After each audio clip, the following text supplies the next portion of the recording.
हम भारतीय मुसलमान इंडियंस बाय चॉइस हैं, बाय चांस नहीं। मैं सत्ता पक्ष से सवाल करना चाहूंगी कि जो विजन आजादी के समय के लोगों का था राष्ट्रगीत को स्वेच्छा पर छोड़ने का, उसी का अनुसरण माननीय अटल बिहारी वाजपेयी जी ने किया, तो क्या वे भी मुस्लिम तुष्टीकरण कर रहे थे?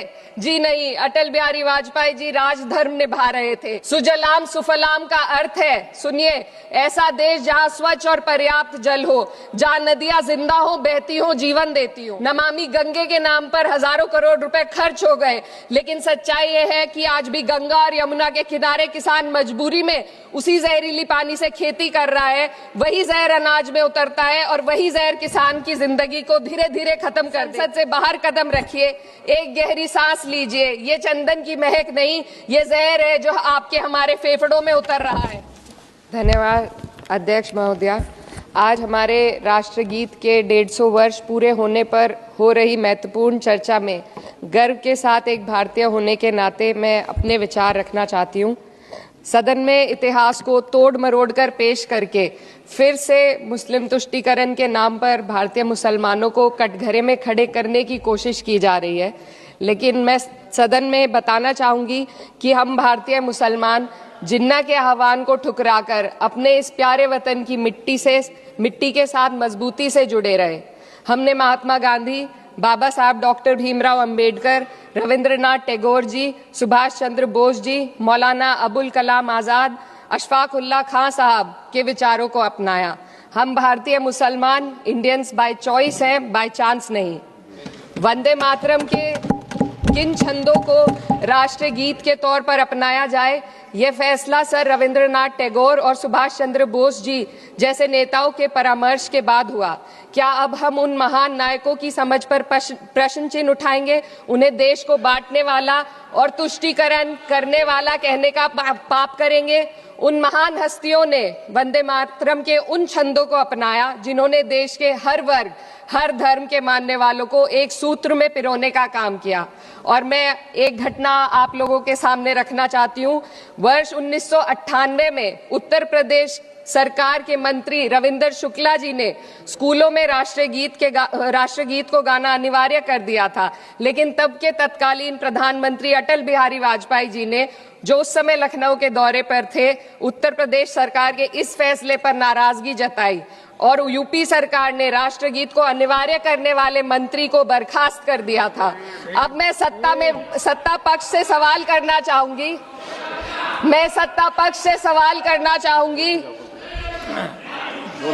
बोलने दीजिए। मैं सत्ता पक्ष से सवाल करना चाहूंगी कि जो विजन आजादी के समय के लोगों का था राष्ट्रगीत को स्वेच्छा पर छोड़ने का, उसी का अनुसरण माननीय अटल बिहारी वाजपेयी जी ने किया, तो क्या वे भी मुस्लिम तुष्टीकरण कर रहे थे? जी नहीं, अटल बिहारी वाजपेयी जी राजधर्म निभा रहे थे। देश में सब धर्मों को एक साथ लाना, सबके जज्बात का एहसास करना ही सबसे बड़ा राष्ट्रवाद है। माननीय अध्यक्ष महोदया, आज हमें वंदे मातरम के असली भाव को समझना जरूरी है। यह गीत तो देश के जल, जंगल, जमीन, हरियाली और निर्मल हवा की वंदना को समर्पित है। यह भारत की जन जन की मंगल कामना करता है कि भारत का हर नागरिक स्वस्थ रहे, सुरक्षित रहे और सम्मान के साथ जी सके। सुजलाम सुफलाम का अर्थ है, सुनिए, ऐसा देश जहां स्वच्छ और पर्याप्त जल हो, जहां नदियां जिंदा हो, बहती हो, जीवन देती हो। अध्यक्ष महोदय, लेकिन अब जरा यमुना का हाल देखिए। दिल्ली प्रदूषण नियंत्रण समिति की 2025 की रिपोर्ट बताती है कि यमुना के कई हिस्सों में बीओडी स्तर 127 mg पर लीटर है तक पहुंच चुका है, जबकि किसी जीवित नदी के लिए ये 3 mg पर लीटर से कम होना चाहिए। ये सिर्फ नदी का संकट नहीं है, ये किसान का संकट है। नमामि गंगे के नाम पर हजारों करोड़ रुपए खर्च हो गए, लेकिन सच्चाई ये है कि आज भी गंगा और यमुना के किनारे किसान मजबूरी में उसी जहरीली पानी से खेती कर रहा है, वही जहर अनाज में उतरता है और वही जहर किसान की जिंदगी को धीरे धीरे खत्म कर देता है। अध्यक्ष महोदय, जब पानी जहर हो जाएगा तो सुजलाम कैसे होगा? जब किसान बर्बाद होगा तो सुफलाम कैसे होगा? मलयज शीतलम, मलय का अर्थ है मलय पर्वत से बहने वाली ठंडी सुगंधित चंदन जैसी हवा जो जीवन देती है, बीमारी नहीं। आज मैं इस सदन से पूछना चाहती हूँ, क्या आज के भारत की हवा मलयज शीतलम है? नहीं अध्यक्ष जी, बस संसद से बाहर कदम रखिए, एक गहरी सांस लीजिए। ये चंदन की महक नहीं, ये जहर है जो आपके हमारे फेफड़ों में उतर रहा है। दुनिया के 20 सबसे प्रदूषित शहरों में से 13 भारत में है। दिल्ली की हवा में सांस लेना मानो रोज 20 सिगरेट पीने जैसा हो। भारत हर साल सर्दियों में जहरीली हवा के प्रकोप में घिर जाता है। AQI गंभीर स्तर पर आ जाता है। ठंडी हवा का सपना अब gas chamber, ma'am 2 minutes, gas chamber की हकीकत बन चुका है। हम वो देश हैं जहां सरकार प्रकृति पर बने गीत का मान मर्दन तो करती है, पर उसी प्रकृति, जंगल, हवा, पेड़ को बचाने वाले कानूनों को धीरे धीरे खुद ही खत्म कर रही है। ये है आज के हमारे मलयज शीतलम की अफसोसजनक सच्चाई।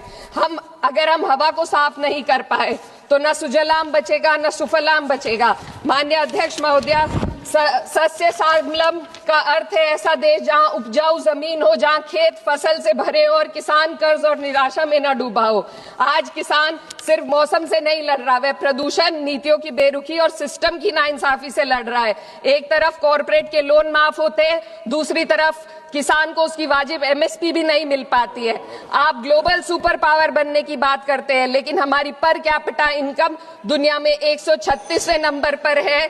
हम अपने छोटे पड़ोसी देश से भी पीछे हैं। हमारे लोग $2,500 तक भी नहीं कमा पा रहे एक साल में, और जिन अरबपतियों की ये रक्षा करते हैं वो इतना पैसा एक सेकंड में कमा लेते हैं। आज वंदे मातरम को बुनियाद बनाकर राजनीति की जा रही है, लेकिन जमीन पर जंगल पूंजीपतियों को सौंपी जा रही है। आदिवासियों को उनके घरों से उजाड़ा जा रहा है। मातरम में जो मात्रा माता है वे सिर्फ मातृभूमि की वंदना नहीं, वे इस धरती की हर नारी, वे इस देश की हर बेटी, हर महिला के सम्मान की बात भी करता है। लेकिन आंकड़े अगर आप देखेंगे, NCRB की हाल की रिपोर्ट के अनुसार, मैम जसवंत के अनुसार देश में हर वर्ष लगभग 30,000 से अधिक बलात्कार हो रहे हैं। यानी एक दिन में 80 से अधिक महिलाएं यौन हिंसा का शिकार होती हैं, और ये सिर्फ दर्ज मामले हैं। जब जम्मू कश्मीर की एक बच्ची हिंसक अत्याचार का शिकार होती है, जब सत्ता से जुड़े लोगों पर आरोप लगते हैं और कार्रवाई वर्षों लटक जाती है, जब उन्नाव की पीड़िता लखनऊ के दरबार में इंसाफ को लेकर अपनी जान देने पर आमादा होती है, जब बिल्किस बानो के अपराधियों का सरकार के लोग द्वारा स्वागत किया जाता है, तो ये घटनाएं वंदे मातरम की आत्मा पर चोट पहुंचाती है। मैं अध्यक्ष महोदया बस यही कहना चाहती हूँ अपनी बात को अंत में रखते हुए कि वंदे मातरम सिर्फ अतीत की ललकार नहीं, ये वर्तमान की जिम्मेदारी है। ये आत्म मंथन की घड़ी है। यही समय है कि हम वंदे मातरम को सिर्फ नारा नहीं, नीति और जिम्मेदारी बनाएं।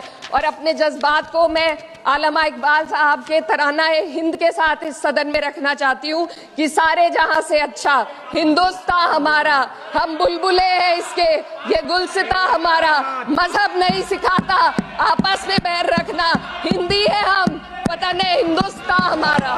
श्रीमती लवली आनंद।